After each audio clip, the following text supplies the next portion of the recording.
everybody, and welcome back to the reality. Not this. Welcome back to the reality kingdom, where we talk about all things reality TV or whatever. I'm your host, Pharaoh.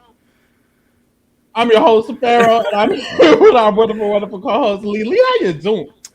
I'm doing good. This was a very, not gonna lie, lackluster episode. As you can see, the drama was very on the Caucasian side of things. There wasn't enough melanin in the drama at all, which means I was bored. So, I mean, it might be a short one, y'all. We don't know. Now, before we get into the episode, Min Lee, hold on to your cap, bitch. Because Min Lee wasn't in this episode because X on the Beach felt like that bitch ain't relevant until Davon is in the episode. Ooh. But Min Lee wanted to be messy on Twitter, and she decided that she wanted to post a tweet. Essentially, I'm not gonna describe what the tweet was saying. I'm gonna just essentially say what the tweet meant. Okay. She was basically saying Davon as a black woman is tearing down Jamar, a black man, whereas white people help each other. And it was framed in a meme way, so it was like a joke, and it was a picture of these two people hanging onto a tree. You see it? Oh, you can't see it. Hold on. No, you don't see. Hold on. No, so it's some racist ass bullshit, and I just want to say, Min Lee, just because you suck black dick does not make you a black woman. So I'm gonna need you to really think before you tweet next time and ask yourself, am I black? And the answer will always be no. Because a black woman would never drive 8 hours in a musty fucking Greyhound for some dick, you pathetic ass bitch. Stop speaking on black woman. Period.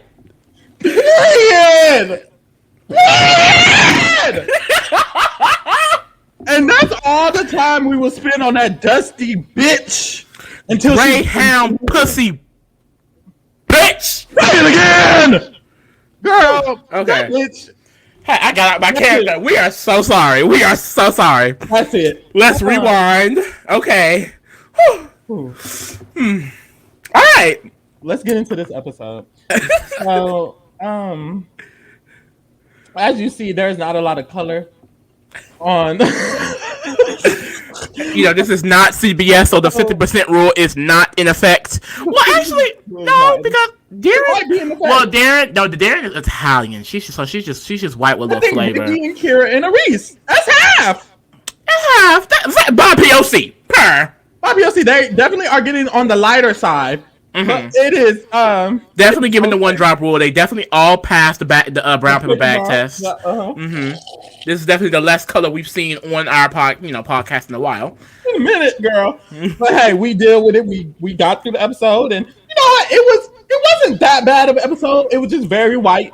So what happened was we started off the episode. We didn't even start off the episode, but what we will talk about first is Daren and Ricky, because they were the lesser of the drama. No shade. They were the lesser of the drama. I actually like Daren and Ricky a lot because I feel like I'm finna jinx myself because I done said this 3, 4, 5 times. Talking about, I feel like they're actually real, and I feel like that Ricky's not an ain't shit nigga. Let's get this clear because I need to get it clear. Every nigga is an ain't shit nigga because damn. Yeah, no, honestly, I really wish better for the women on this season, like Dani, Arisa, Davon. Justice for the women on this season, because this season it's not X on the beach. It's niggas ain't shit on the beach. Because oh, hello? Yeah, you good. I was messing up. Well, you like static, but it's okay. Keep going. Is it still static? It is. I don't know what to do. I started to bet it. It didn't help when you did that last time. He said niggas ain't shit on the beach. Girl, it's niggas ain't shit. You are stupid.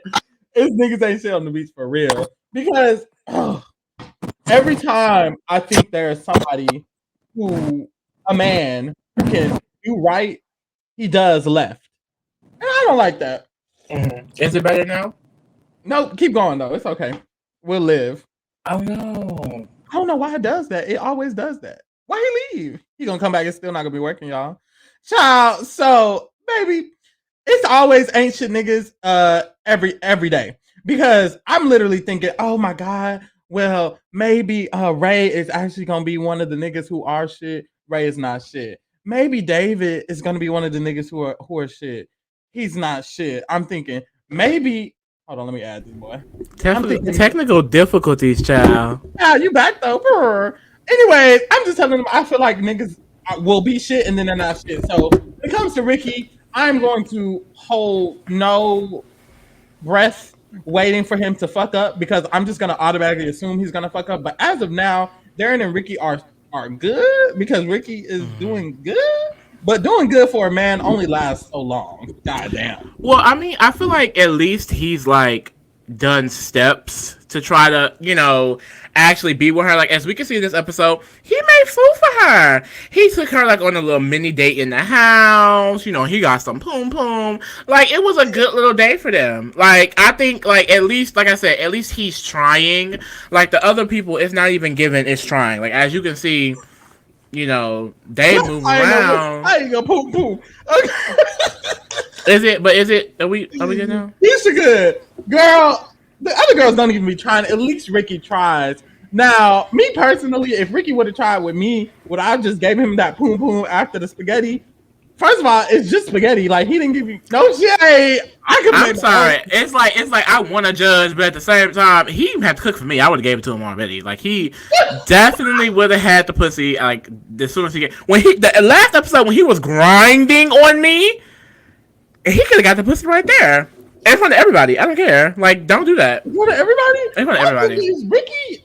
Something about Ricky's personality is cute because I'm not a fan of like an overly cocky nigga like Jamar, and I'm also not a fan of like a weaker nigga.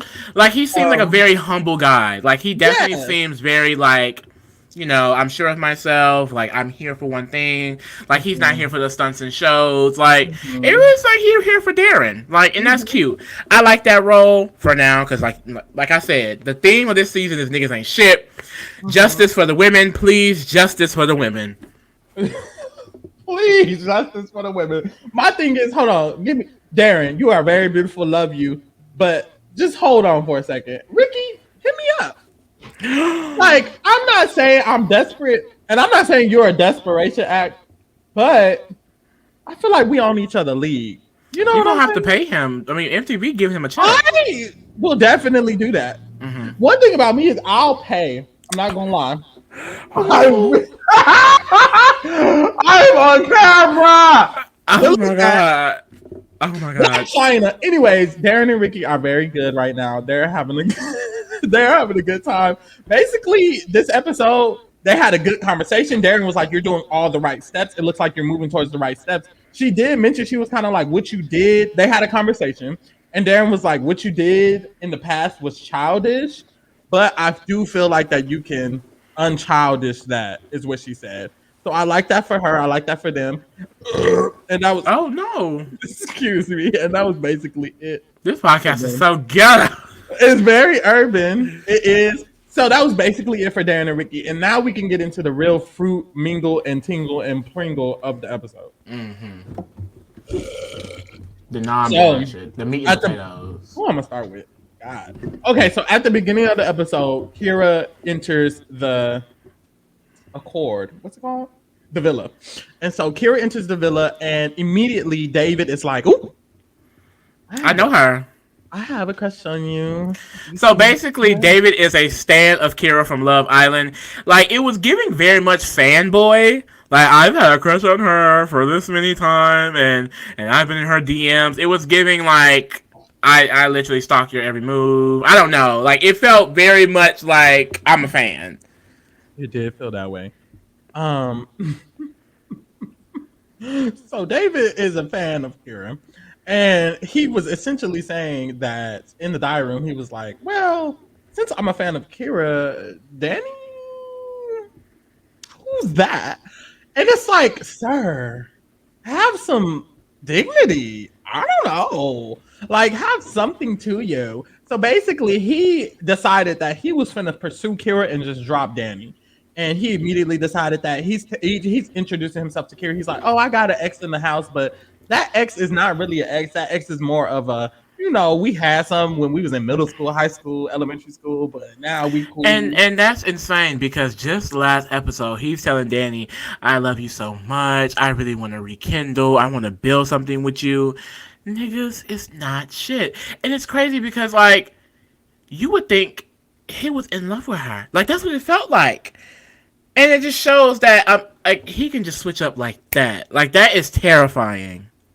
Ladies and men who like men, y'all need to start watching these shows, these love shows, X on the Bees, Love Island, etc. Because you will see how fast a nigga will switch up you. I've had friends who think that they nigga is in love with them. They ain't in love with you. The way David was acting was crazy. Dani is. If I was Dani, I would 100% feel like this man's in love with me and he wants to build a life with me and he wants to have kids with me. And all of that switched when this bitch that he been standing for like what 3 years came in the house. Like what? What? Grape and mango? Does grape and mango. Try grape and mango because just drunk. Anyways, I am sober. Does David not give like multiple personality disorder? Like it's like he's a different person with each one of these people. That. No, because he's one person with what's that boy Mike. He's a different person with Dani, and he's like a whole new person with Kira. It's like I don't know. It's like it's giving existential crisis. Okay. Like when he came in, he was like I will say when he came in, he said he's a fuckboy and he wanted to be a fuckboy. Rah rah rah. But then when Dani came, I'm in love with her. I love her. I want to build with her, and now it's back to fuckboy. But I'm really only focusing on Kira. But I still want to bottom for Mike. But just last episode, I was in love with Dani. It's like, god damn, this nigga is messy. This bitch is mad. Messy. Let's see. This man is messy. Honestly, I don't know what David is doing because in my mind, it's like I don't know if it's like because you know me, I have ADHD, so it does take me time to focus on someone. I don't know if he just can't focus on one person or if he's just not there to even get with a person, if he's just there for the games. But it seems like he's there for the games. And if he's just there for the games, then just say that. Like, I don't know, all of these confessionals and all of this approach that he's trying to do, this man literally, okay, first of all, when Kira came in, he was acting the way he was acting, right? After he was acting the way he was acting, he literally basically he distanced himself from Dani so much to where Dani is like, I can literally tell that he's not talking to me anymore. Damn near. He's damn near ignoring me. And it was like this morning, he was up in her pussy. Like they literally sleep in the same bed, like a little much together bed. And then as soon as he sees Kira, nothing.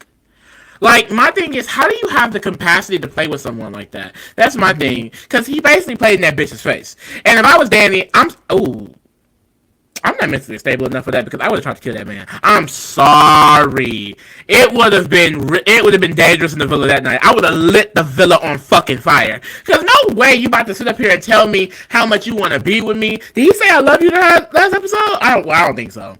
But either way, it was definitely giving that. It was giving that. And then I just feel so bad for Dani because she was so obviously hurt. No, really. The way he was acting. No, the way he was acting to where it was so distant to where she had to push the beds apart and then they was going to sleep. As they were going to sleep, she tried to reach for him and try to grab his hand. And he didn't even try to grab her hand back or nothing. He just went his fat ass to sleep. And it's like, why would you do that to her? And then Dani is literally crying in her bed. Herself to sleep. Dani, like, it's like... better girl. You deserve better. When he went to lay down, like, he didn't even acknowledge her. He didn't say goodnight. He didn't say, he didn't say, he didn't do shit. He just laid down, bro. What? Mind you, yesterday he was all up in her pussy. All up in her pussy. Why? Literally. It's crazy. Men are literally mentally ill. Insane. Like, that was scary, the way it occurred. So, the next morning or whenever, David has a conversation with Kira. And basically, get this. After all we said, the way he been acting to Dani, get this. He has a conversation with Kira, and he's like, well, Kira, I was feeling you. Kira was like, really? You were? I couldn't even tell. How come she can't even tell you feeling her, and you treat Dani like booty hole? What the fuck, bro? Cause like, and that's what Ricky said in the diary room. Like, he has no game. Like, but his immediate reaction was like, I'm just gonna drop the fuck out of Dani and pursue this girl who doesn't even know I'm pursuing her. Who doesn't even know he don't even know if Kira likes him. And get this, if Kira come out and she's like, I'm not really feeling David, he's probably gonna crawl his ass right back to Dani. And Dani deserves better. Dani, you need you a Ricky or somebody. Don't ever settle for a nigga who's not gonna for a bottom. For a nigga who's not gonna bend over backwards, he's gonna bend over. Oh, he's gonna bend over. He's gonna bend over forward. Cause I do not from that little hit of him and Mike kissing, he's definitely not doing the bending.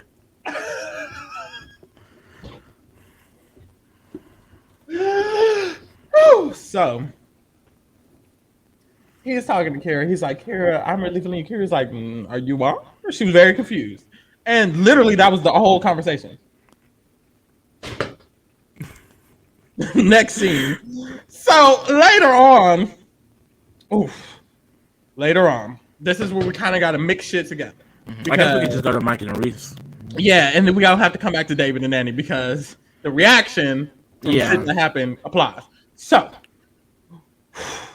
Mike and Reese have a conversation. First of all, Arisa is so fucking beautiful. Arisa's fine. Have we like? Let's get into the body because it's really just given for no reason. And then she wasting it with Mike. And out of every man she could give it, Reese. And it's just like, this is why I keep saying like, niggas ain't shit, because we've known. That's the thing. The audience has known Reese been getting played for like 3 episodes now, and finally she found out another man making another woman on TV look stupid.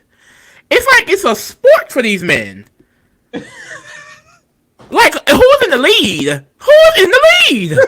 They're racing, bitch. I mean, because Jamar was really up there, but I think Mike, he came back on him this episode. He done came back on him. My thing is they're literally damn near racing to be the worst nigga. And it's crazy because last episode Mike had so much to say about Jamar, and this episode Jamar has so much shit to say about Mike. Both y'all niggas need to shut the hell up because y'all both got shit that y'all need to work out. So, bitch, Arisa and Mike they go on a hike. And on the hike, they have a good hike. They are literally having a great conversation. And basically, Mike is talking to Reese. He's like, look, babe, I'm really into you or whatever. But, to work on us, let's talk about how you have no feelings. You have no emotions. And look, I feel you, Reese. The way I don't give these niggas shit when I talk to them. I give no energy, no love, nothing. So I feel you because who is gonna break down that wall and become vulnerable just for the niggas to be? Mind you, he's over there kissing David, but over here asking you to show your emotions. Like, don't do it. Like, I was just going to say that. It's like, it really takes a very sick, vindictive ass nigga to sit in your face and say, well, why don't you show me anything? Why don't you open up to me? Why don't you be vulnerable with me? Why are you over here kissing people in the dining room behind my back, calling me boring? Girl, we gonna get into it. Because I mean, a gaslighter. Because why later on he talking about I told everybody about, you didn't fucking tell them. Shut the fuck up. Shut the fuck up! You're a coward! Justin was right. You're a coward! Oh, God. So, anyways, bitch, so they have their hike. It's a good hike because they have the conversation about how Arisa should show her feelings a little bit more. And Arisa agrees. She has a diary. She's like, you know what? I do need to, learn how to do that. So, I am willing to let down my guard and start showing my feelings with him. If I'm really trying to make something happen, we can make something happen. We can key. You know what, Reese? That was a mistake. And we didn't know that at the time. You didn't know that at the time. No, she didn't know that. Because like I said, to us, Mike Ben ain't shit. I mean, check episode 1 of this series, X on the Beach. Because we knew Mike wasn't shit. Day one. And the thing is, how you gonna play on a bad bitch time like that? Do you see Reese? Mind you, one of the baddest bitches in the house. Bitch is the baddest bitch that he could literally even ever get. Mike is not the top 3. Because the top 3 was Carol, Reese, and Daren. Well, Carol gone. And Daren don't want you. So you have the baddest bitch in the house. Mind you, Mike is short.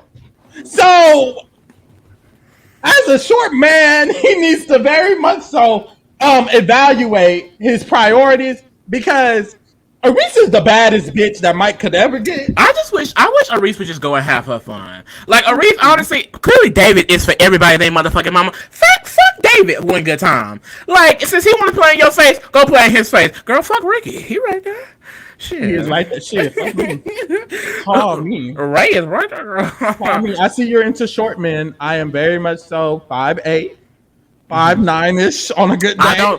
I don't think she likes bottoms, Philip. She clearly does because Mike is giving. It's giving verse top. So it's giving verse top. That's it. So after that, they're good. They're on good terms. Later in the episode, message in a bottle. Message in a SOS, please someone help me. It's not healthy. Okay.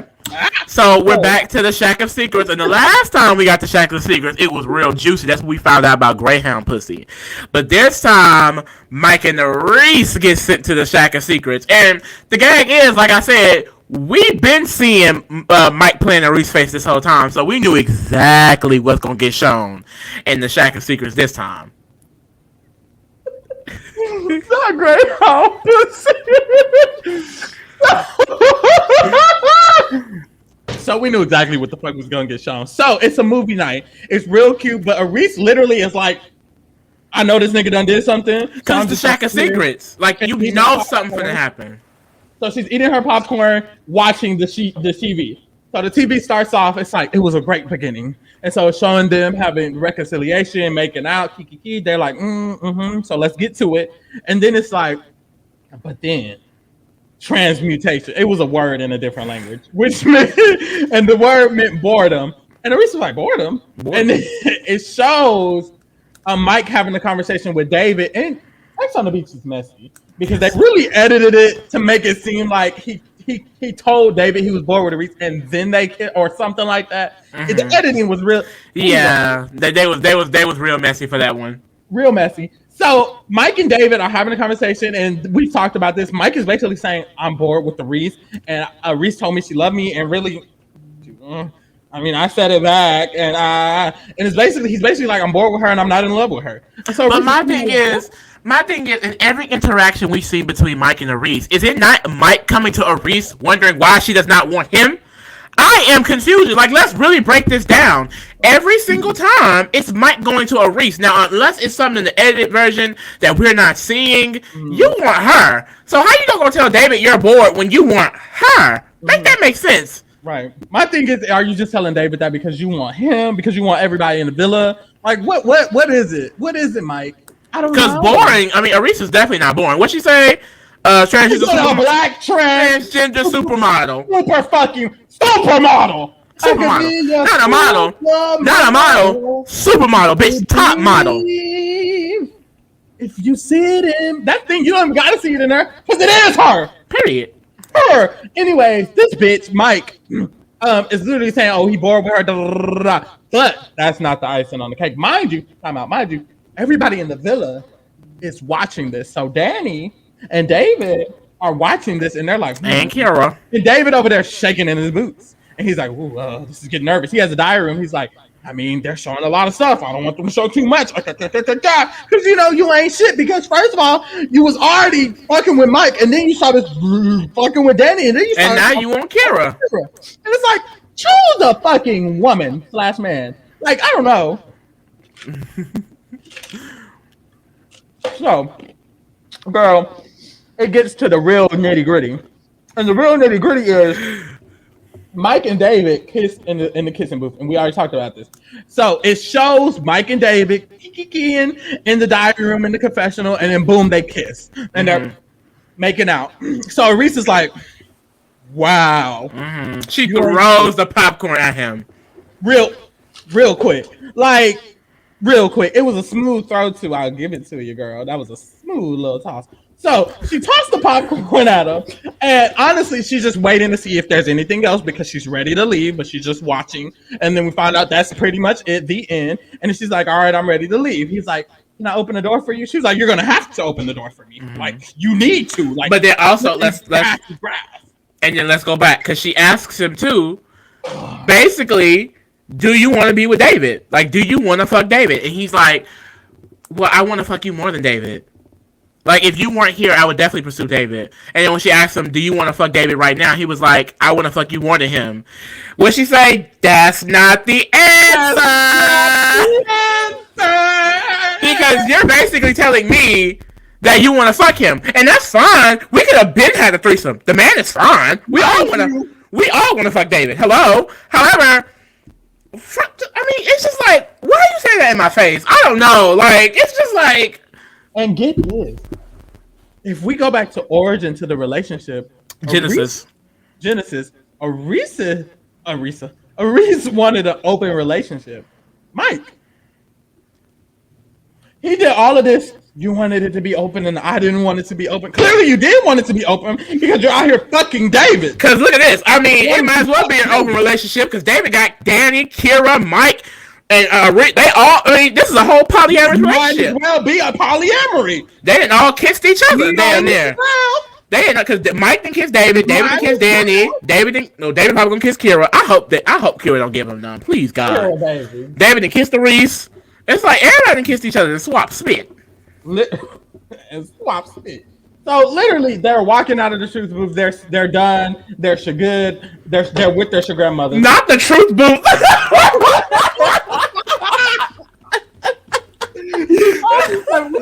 The Shack of Shakers. So they walk out the Shack of Secrets, and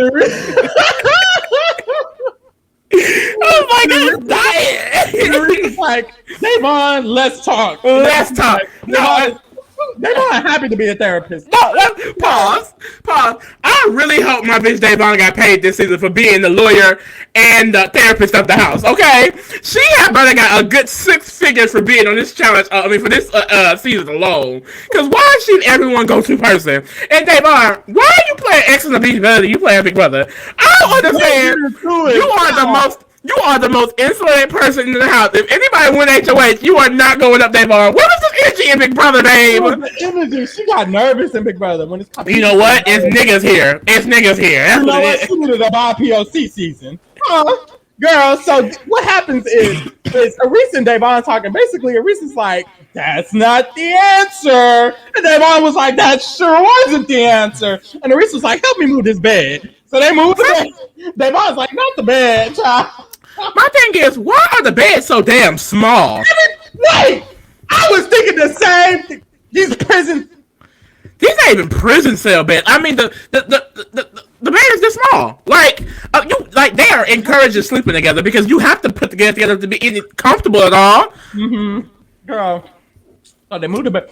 Mind you, they moving the bed with one hand. So they moved the bed, and so that's done. Arisa's done. She's like, you know what? Mike can do him. I'm gonna do me, and we're gonna mind our business. So, rewind. When Mike and David are shown kissing, of course, Dani sees that, and so Dani is like, "Wow, what?" Like, so Dani is going through it because not only did she find out that this man is quick to drop her in a dime after just saying he loved her and wanted to be with her for the rest of his life, she also finds out that he lied to her about not hooking up with nobody because when she first came, he was like, no, we never did anything with nobody. We're good. No. He been swabbing Mike down the whole time. Mm-hmm. So she's upset about that too. Like if I was Dani, I would just leave. I would not have time. Literally. And she handled it so well because even after that, she was just chilling with everybody. She was like, you know what? I'm just gonna chill with everybody. All of this stuff has happened. She's been crying in the bed. She had to separate the beds. He hasn't talked to her in days. He's trying to fuck Kira, and now she finds out he's done kissed Mike and lied to her about it. So at this point, she's just, you know what? Whatever. And then here go David. Like, why does this man? So they're all gathered. Damn near all the house is gathered. Drinking, and he decides to stand up and make this announcement. And I don't even know what else he was saying, but basically he was just saying shit. He was just saying shit. And in the announcement, he says, well, really, I mean, me and Dani are just friends, and I would love to fuck Kira.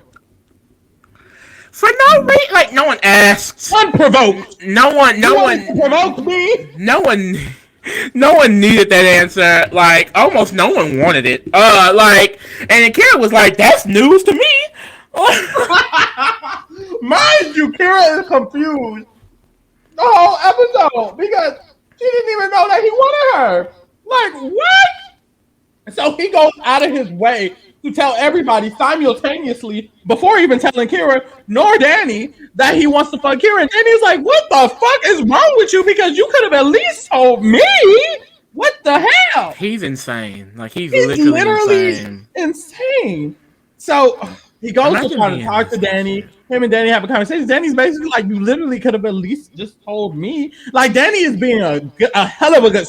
She's stronger when I tell you, I would have burned that villa to the ground. I would be in a $1 million lawsuit with MTV. When I tell you, I would have tore that bitch up. You talking about getting sent home? I would have been sent to jail. Okay. No, she's very much so stronger than me. She's a strong woman because me personally, it would have been a motherfucking problem. Lee personally says it would have been a fucking problem, so it would have been a problem. I don't know. Me, I couldn't do it. But props to you, Dani. You are very, very mature. I guess I'm childish. So then David goes to talk to Kira and they have a conversation. Basically, he's like, I am trying to get to know you. Here go Kira. I don't know what Kira was doing all day. If she just missed everything that happened or what. But Kira was like, I'm down to get to know you. Like, my thing is, what have you seen that make you think that this is somebody that you should be messing around with? Because she even asks him, like, it doesn't look like she thinks y'all are not together. Like, it doesn't look like that on her end. Like, girl, you see the truth and you like, I'm down to get to know you, girl. You must be bored. You must be bored. He is fine. He is fine. That's the gag. But she did saw that dick flopping around. You saw that scene? I sure did. Now David in the front and in the back. And see, that's the thing about David, because David know he fine and he know he probably can just get any bitch, so he definitely just get any bitch. But my thing is, like I said, Mike and David had so much to say about Jamar last episode. And look what the fuck y'all doing. Right. I do want to touch up on Kira real quick, though. No shade. I love a black woman from Infinity to Infinity. But she was talking to David and she was like, I kind of like me a quirky man. Somebody who's like a little bit, quirky. And she was like, yeah, she said that. And then she was like, well, I think I might give David a chance. And then when Bryce talked to her, no shade. I'm not saying you gotta like everybody. But Bryce, I feel like, is a little bit more quirky. And she was like, I'm not feeling Bryce. And then David did all of this, damn near cheated on his girlfriend in front of her. And he talked to her and she's like, well, I'm ready to get to know you. And it's like, Kira, what quirky nigga do you want? Because Bryce was screaming quirky to me. It's giving stand up. It's giving stand up. And I'm not going to blame her. If it was me, David would have been the one to go to. But I wouldn't have said, I love me a quirky nigga, just a nigga who's just a little bit weird. Because clearly, because Bryce is a little bit quirky and you did not want that. I'm not saying I would have, but I also didn't say I love a quirky nigga. And, I saw her Love Island season. It wasn't giving I love a quirky nigga. It was giving I love a jock. But hey, I digress. That's it. What else happened? Is there anything else you would like to touch upon? Next episode. Not really. Yeah, next episode. Next episode, of course. So the next episode, we see on the totem pole of totems that 3 people get chosen. It's Mike, Ray, and Renee. And we see the preview for the next episode. And we see Davon, Minlee, and Jamar. So the black people are coming back again. Guys, don't worry. Woo. This was the filler episode. The black people are coming back. We're going to have fun again. So I'm excited. Me too. Next episode looked good. We also saw Renee finally get in the storyline. It's like, girl, who were you? So we finally gonna talk about Miss Renee. I gotta save her picture because I don't even got her picture. It's on episode 5. So finally we can talk about Renee and Ray X coming. Yes, Ray X is coming. I kind of wish. Like I said, I'm happy my bitch is out. I'm happy my bitch is out. She deserves better. And I do want to give a very, very special message to, Carol, Devon, Reese, Dani. I'm so sorry. I'm so sorry. Y'all all deserve better. Justice for the women on X on the Beach season 5. I mean, because these niggas is making y'all look dumb. First of all, David's the bottom. Mike is too. And hell, Jamal seems like he is too. Y'all getting played by bottoms. I don't understand. Like, this is messed up. Oh, God. With that being said, y'all. This was a short one. This was a short. It was a cute size, actually. I think they cute size. Oh yeah, okay, or whatever. So, thank you for tuning in. Catch us next week when we'll be covering the next episode of X on the Beach or whatever. Follow us or whatever, and comment how you felt about the episode or whatever. Oh, whatever. Thank you for tuning in.